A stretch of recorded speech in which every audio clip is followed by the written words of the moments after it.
Welcome to #No Filter Healthcare Podcast. This is where reality meets medicine, raw, unscripted, and uncensored. Co-hosted by healthcare aficionados Taylor Dunn and Taylor Dunn. Ready to deep dive into the heart of healthcare?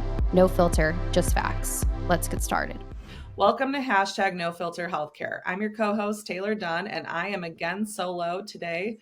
Tamara couldn't make it, but she's here in spirit, and I'm lucky to be joined with two great guests. We've got Brittney McDowell, who is the recruitment consultant, and Ben Shaver, the president and communications consultant with Venture Practices. Great to have you guys here today. Thanks for having us, Taylor. Thanks for having us. So I'm not alone. I'm not here just one-on-one. I'm really glad I have two people to join me, how it usually goes. So I wanted to start off this podcast episode because I love October. I love spooky season. We finally entered it. And that's when this podcast episode is going to launch. So I figured we could kick off this episode by just talking a little bit outside of the norm. And I want to hear what your guys' favorite fall tradition is, but I'll kick it off. So mine is pretty standard. I feel like a lot of people have this same reaction, which is I love scary movies and I love cozy clothing and just kind of getting into that fall weather where I can just like wear warmer clothes. So what about you guys? You can go ahead, Brittney. So I have two things I look forward to. I love the family fall photos and the coordinated outfits. And then we always go apple picking. So that's one of my favorites. Fun. Ooh, you're going to make me look bad. You went family there, Brittney. Like I'm going to have to. I was going to say football and pumpkin coffee, but now it's maybe helping my daughter pick out a Halloween costume. No, I'm glad you went first. All green things. Right. Yeah. No, I mean, I don't have kids yet, but I can't wait for that moment to be like to hear what kind of weird thing they want to be for Halloween. Like I have a nephew and he wants to be an avatar. And I'm like, how do you dress up like an avatar? It's going to require some blue body paint. I know, like, right? Good luck with that.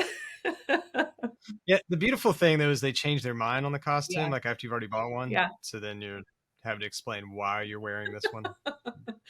Well, thank you for, joining me on that little quest of figuring out what you guys like for fall, because I kind of threw that at you last minute. So, but let's get down to business. We wanted to talk to you guys about what you do and a little bit about your background. So Ben, I'll have you start. Just tell us about you and how you started Venture Practices.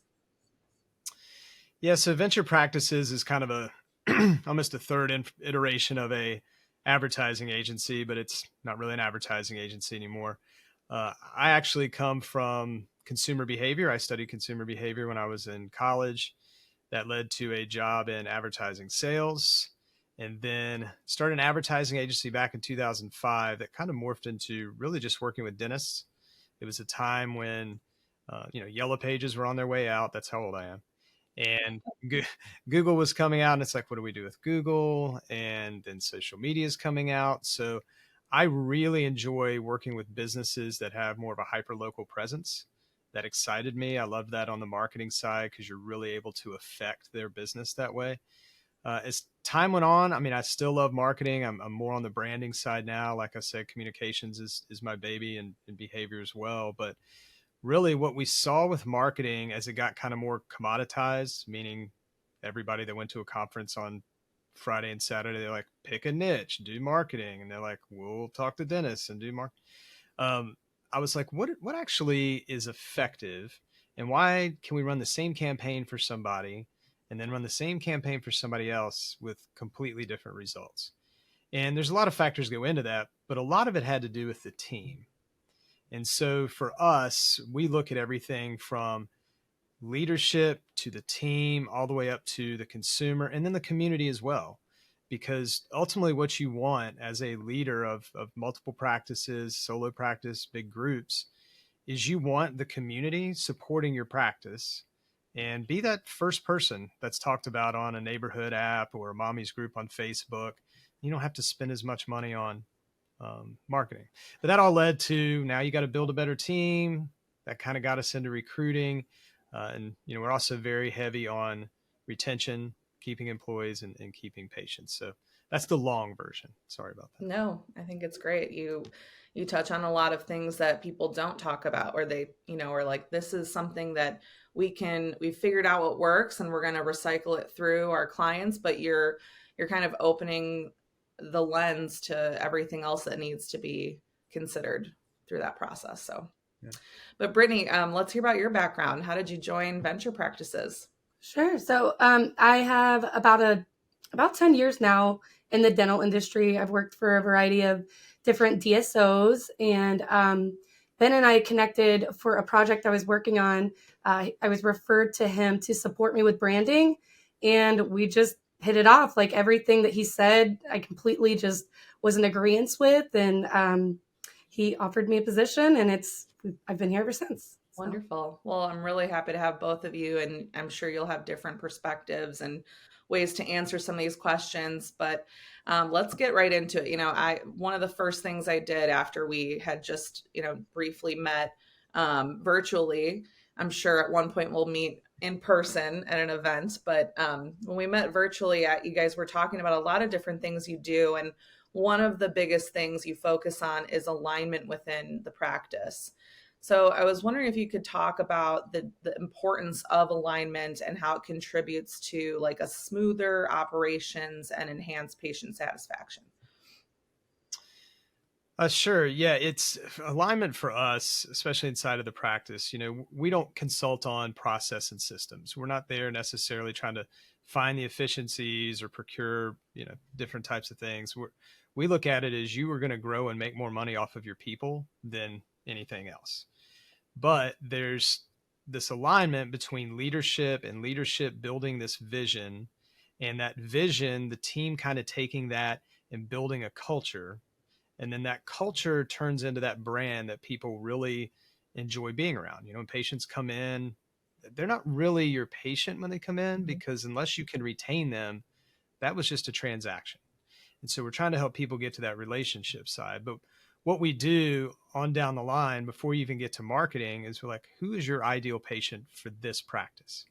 And for the group practices, if they've aligned themselves, well, they know, okay, in this particular community, this is the type of activities we should deploy. This is how we should support our staff, and really just work with them on that vision, that culture, and that brand. And it really does help them save a lot of money and grow a lot faster. When we got into recruitment, what we found out very quickly was how expensive it was to recruit someone. Right. And I was like, we need to solve that problem. So we definitely have different solutions for recruiting than most do. But it all works together. And if you don't have good leadership, you're probably not going to be able to recruit good people. That actually rolls into my next question pretty nicely here. So, and it's like you read my mind there. Okay, so when you were talking about leadership, and this is my new no filter perspective here. So, what is your reaction to when you have a client that comes in and they're a leader and they say, okay, I have a ton of turnover. I don't know what the problem is. And after meeting and evaluating, everything that they're doing, you recognize that it's them that needs to maybe potentially change their leadership style. How do you approach that? I mean, that's got to be a difficult conversation to have them realize, like, the problem might be something you're doing. You need a mirror, Yeah. kind sir, Yeah. and take a look at No, you're absolutely right. It is very hard to have that conversation. And I have taken a lot of different approaches over the years, but leadership is a mindset. So kind of how I view it is I will do that initial conversation and I will talk to them. And Brittney and I talk about this all the time. I talk about it with clients. I feel like there's two mindsets for business owners, probably people in general. The first is someone that always thinks they're right, but only seeks out people and information to prove themselves right. The second mindset is I always think I'm right, but I'm actively pursuing information to prove myself wrong. So if I'm having a conversation with someone, I can kind of tell which side of that they're on. And, we're looking to help the people that are in that 2.0, 3.0 level of business ownership, right? They're no longer thinking clinically as much. They're not thinking about, I have the power. They're like, I really need to learn and be a great leader so I can grow this faster.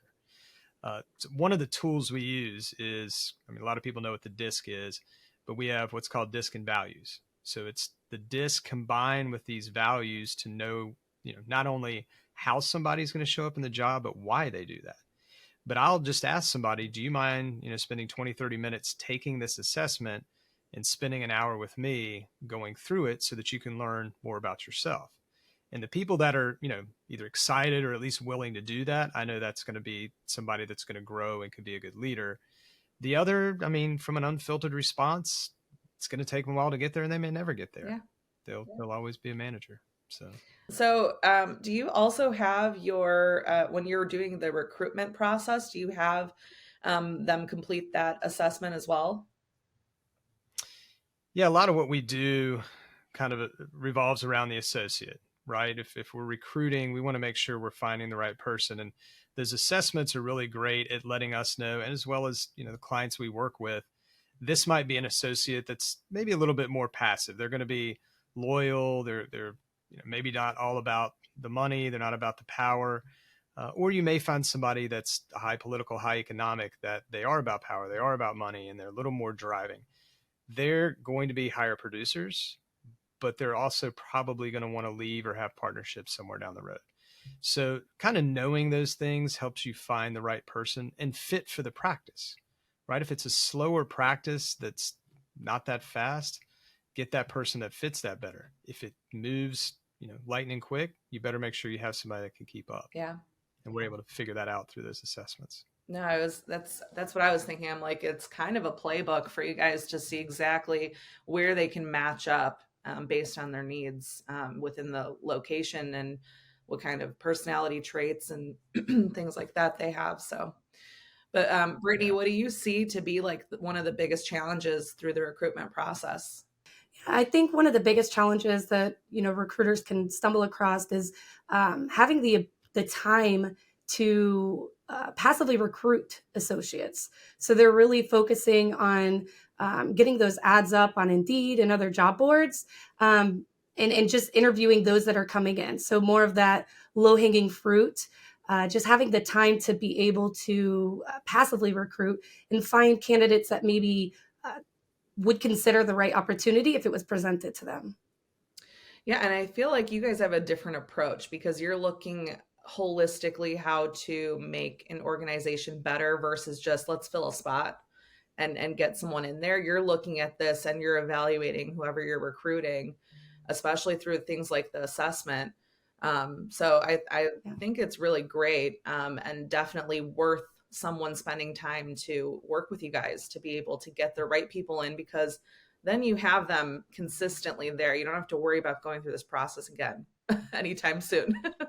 That goes back to what we were saying with retention. It kind of speaks against our job because it's like, hey, there's many times we can recruit, let's do it. But for us, it's like, man, you're going to save a lot of money. We had a client that's like, if we could get fully staffed on our clinical side, we would make another $9 million a year. And the thing is, it's like, even as we're getting them and recruiting and putting people in, they're losing them out the other side. So we've been really good about, let's build the assets, let's build the brand. Like Brittney was saying, when we passively recruit, you need to have a good website, right? The same reason that a patient's going to come to you, that recruit's going to look at that. They're going to look at your social media. Everybody ignores reviews on Indeed and Glassdoor and some of these sites. And it's like, I bet you have put a position out there to pay somebody $250,000. And right next to it is the fact that you're a 2.5 with 76 bad reviews. Right. And most don't know that, right? So we really help them build their image out a little bit more so that people find them to be more reputable. Yeah. Could you guys actually touch a little bit on that? Like, what are some key strategies for successful brand recognition and things to help them be more successful? Yeah, I can speak on some of that. I know, Brittney, you use social media quite a bit, and that can be helpful. I think if I would do a high quality video to just kind of show what it's like to work at your practices and interview the people that, so they can see themselves at that practice. We also do practice profiles where it's talking about the area. So maybe this is somebody from out of state that's not familiar with, what Dayton, Ohio has to offer. And they're like, I'm not sure I'd ever go to Dayton, Ohio. Well, actually, they've got some cooler things there. And some of these areas you can make a lot more money and still have a great quality of life. So it's really just getting those details, getting them out there, and being unique and distinct. So that's helpful. Just like Ben mentioned with social media, candidates are looking for the red flags. So they're checking out the social media, they're checking out your LinkedIn, they're looking at your website, they're trying to determine what you value, what the culture looks like. And like Ben said, just they need to be able to envision themselves working there and working with the team there. Yeah, definitely. And I've seen, just talking to people in the industry, that they also want to know that the company they're going to be working for is up to date with their equipment, their technology. They are, looking to expand. They have growth in mind. I think that's another big piece of it. So, I'd love to hear your guys' perspective on what you see in regards to that. Yeah, we definitely see it, especially on the technology side. And sometimes there's this kind of battlefield between the DSO and the groups, and then you've got the private practice over here. Especially the new students, the people coming out, they want that mentorship they might get from private practice, but the technology is not where they need it to be because they're used to something else. So it's I think it's very important.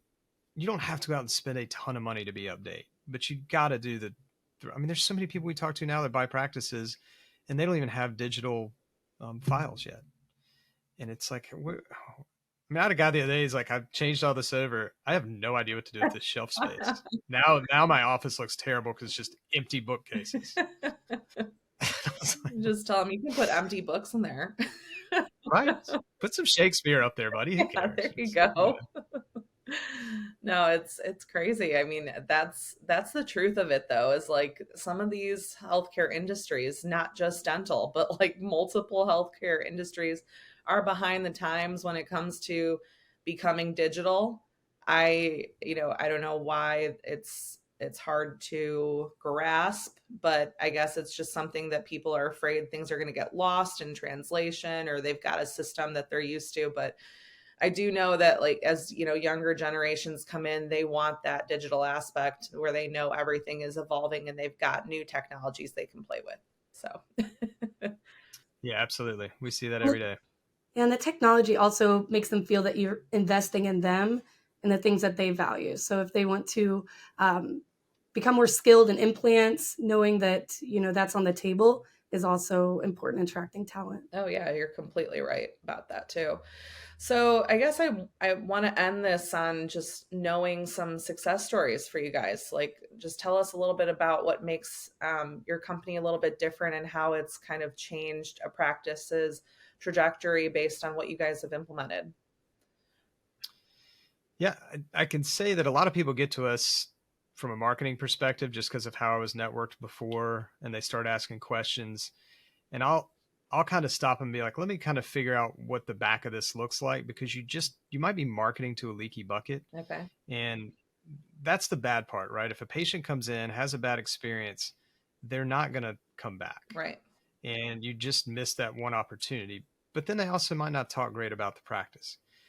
The reverse side of that is you might market and get a bad person in because you've had to do some discounts or whatever that might be. And guess what they're going to do if you did a good job?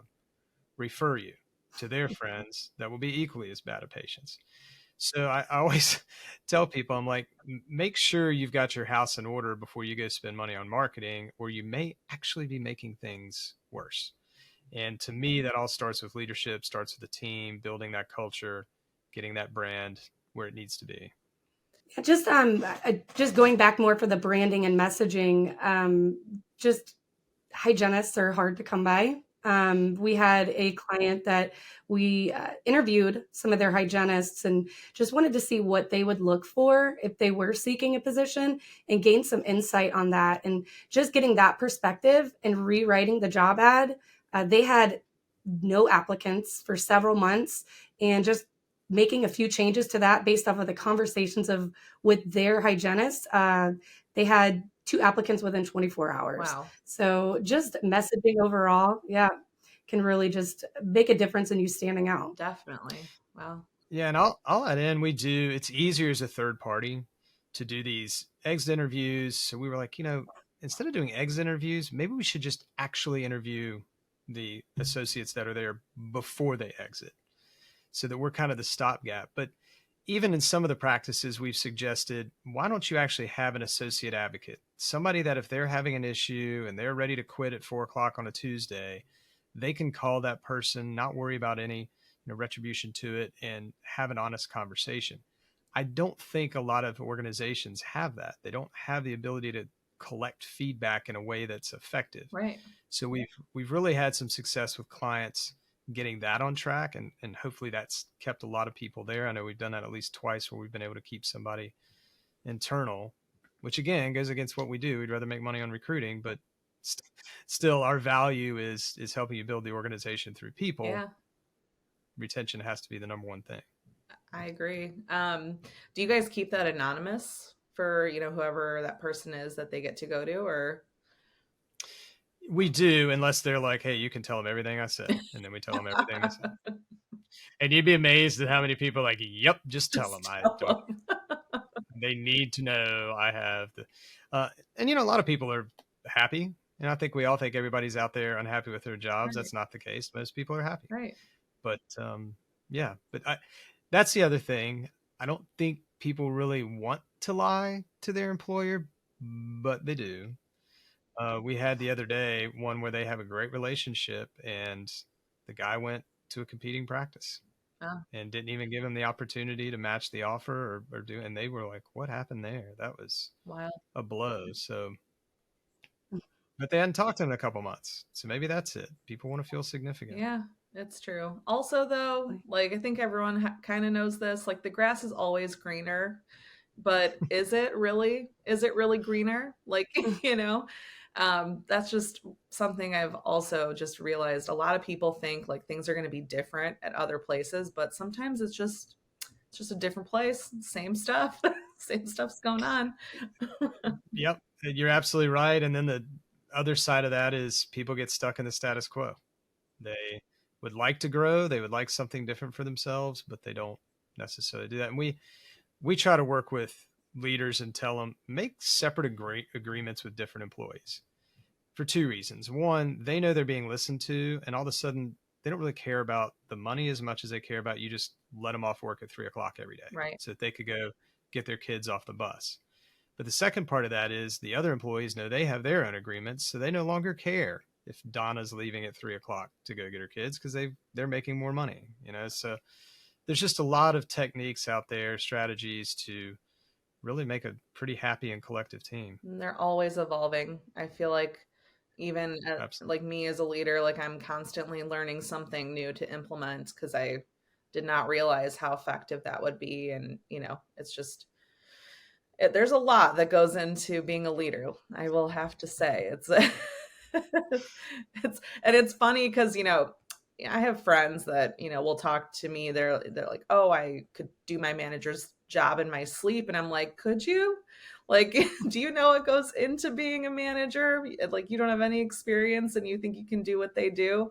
There's a lot that goes into being at that level of leadership. It's just, there's, a lot of things to think about. So, but I love that you guys are taking every aspect of the business into account when you're talking to these organizations. You're not just like, hey, yeah, we're going to go out there, we're going to recruit people and throw them at you, and you're going to leave us and we're going to repeat the process. You are very thoughtful about what you do. So, but it was a pleasure can't talk.